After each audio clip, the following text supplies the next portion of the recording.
Every first-person shooter has their own areas where people constantly struggle. PUBG, it's finding a lobby without cheaters. Fortnite is trying not to get montaged by someone who has a bedtime. Call of Duty, it's trying not to be racist when a person kills you. Halo, it's coming to the realization that you're playing a bad game. And Apex, it's actually trying to get damage out so that the Wraith that's 2 ranks below you doesn't have any more reason to flame you. There's so much going on when you take a fight in Apex that even the slightest bit of damage can help you turn that fight and allow your squad to take over and win. So hello everyone, I'm your hostess with the mostest, 8-Second Gaming, and in today's video I'm going to be breaking down some ways for you to increase the amount of damage you are able to pump out in fights. But just quickly, if you guys are looking at videos like this, it's obvious that you want to improve and get better at Apex. Well, hands down, the best place for you to do that is on the GameLeap website. We have tons of content including legend guides, gun guides, positioning guides, and so much more, all made from high-level players, including myself. The type of content that I promise you will not find anywhere else.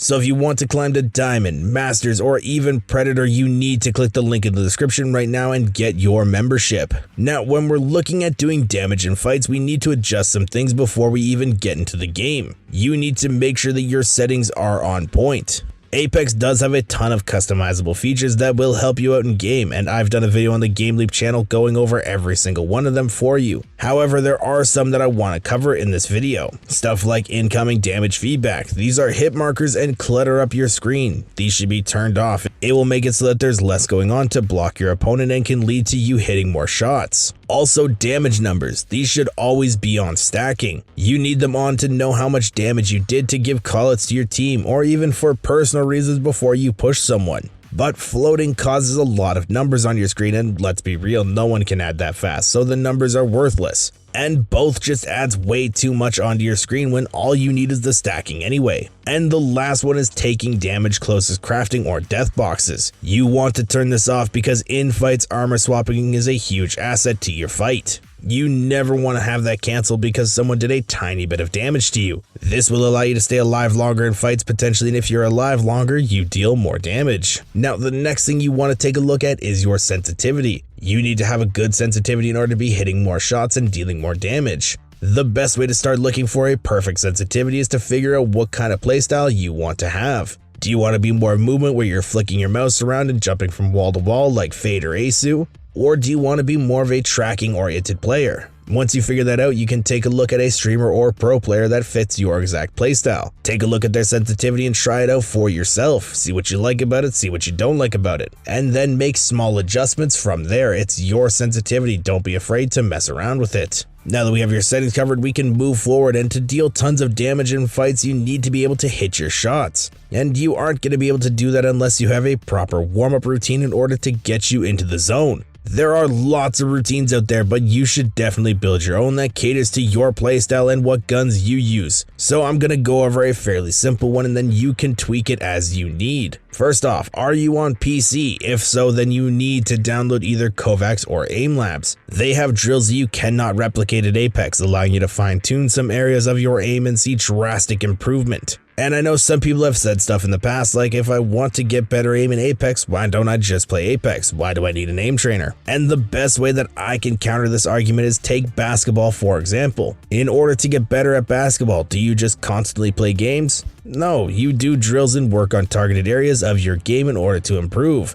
And it's the same with AimLabs or Kovacs. You use them to target highly specific areas of your aim and improve. Now, if you're on console, you won't have access to something like this, but there are some things in development, so keep an eye out for those. But now that you've done your aim training, let's hop into the firing range. This is where you start working on recoil control. You need to be comfortable with every single gun in Apex so that no matter what you pick up in a fight, you'll be able to control it and dish out damage for your team. So the best way to do this is to pick up a gun you are comfortable with and then practice with that for a few sprays.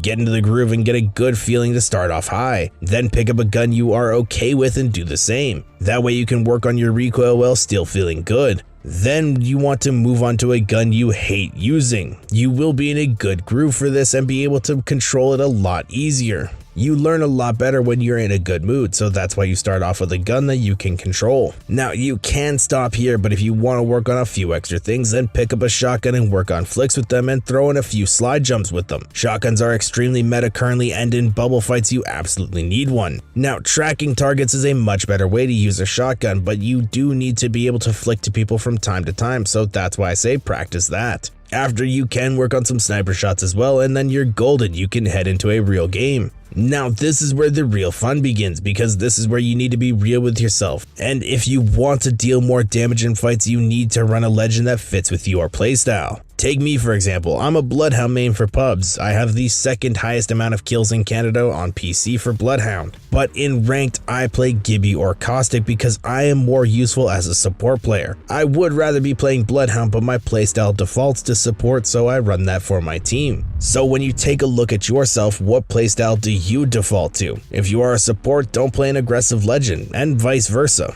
But if you fall into both, learn how to play a secondary fragger. They have tendencies of both and are able to flex into multiple roles. And ironically, Bloodhound is one of those legends. Having the right legend to fit your playstyle will have you more useful in situations, allowing you to easily pump out way more damage because you'll have abilities to complement you in fights. When you have the right setup for your playstyle, you'll be able to survive in fights and be way more useful. Now let's talk about probably the hardest part of being able to deal more damage in fights. The positioning. This is the skill that haunts a lot of people, and for most players it's their worst nightmare because they can't seem to get it down. Having proper positioning allows you to take highly advantageous angles, making it so that you can pump out more damage without giving teams angles to return that damage, giving you and your team the upper hand in most fights. This takes a lot of time and practice and does go hand in hand with playstyle. Like if you're aggressive and playing a legend like Wraith, you want to be in the front lines, but support legends like Gibraltar or Caustic should always be towards the back. They don't want to be the center of attention. On the GameLeap channel, we have done a few VOD reviews where I've gone over how to win fights and even coached my boss when he was playing. I highly recommend checking out these videos to learn a bit more about positioning in fights. You'll be able to see more with in-game examples and will help you out a ton. Positioning in fights constantly changes. Abilities, nades, guns, legends, terrain, and much more affect how and where you can play in fights. But the golden rule you want to follow is high ground is king. Always be looking for high ground. This allows you to take great spots and gives you good angles to dish out damage in your fights. Now, all of these rules are important, but not as important as this one right here. You absolutely need to run a good gun combination. Now, this is a bit different from saying just run meta weapons. Meta is very good and I do highly suggest running it. But if you don't like meta guns or absolutely love a certain one, then you need to build around that. And you need a combo that covers wide variety of ranges so that no matter what, you can be doing damage. An example of this is the R301 and Mastiff. The 301 is a very good gun and absolutely shreds in all ranges, but when the enemy gets too close to you, you have the Mastiff that you can pull out to pump them in the face and make them regret it. Another example is the Volt longbow. The longbow is a great weapon for medium to long ranges, and the Volt covers close range by being a solid SMG. You can swap things up and use what you like or enjoy, but always be remembering to cover wide ranges. Don't use something like double SMG or double AR or double sniper. If you use double sniper, there's something seriously wrong with you and you need help. Getting more consistent damage in fights is a huge asset to becoming a better player in Apex. The more damage you deal in fights, the easier they are. Duh. I really hope you guys enjoyed and learned something from this video. If you did, remember to drop a like and smash that sub button to stay up to date with our daily Apex Legends videos. Thank you all for watching once again. I'm 8 Second Gaming and I will see you in the next one.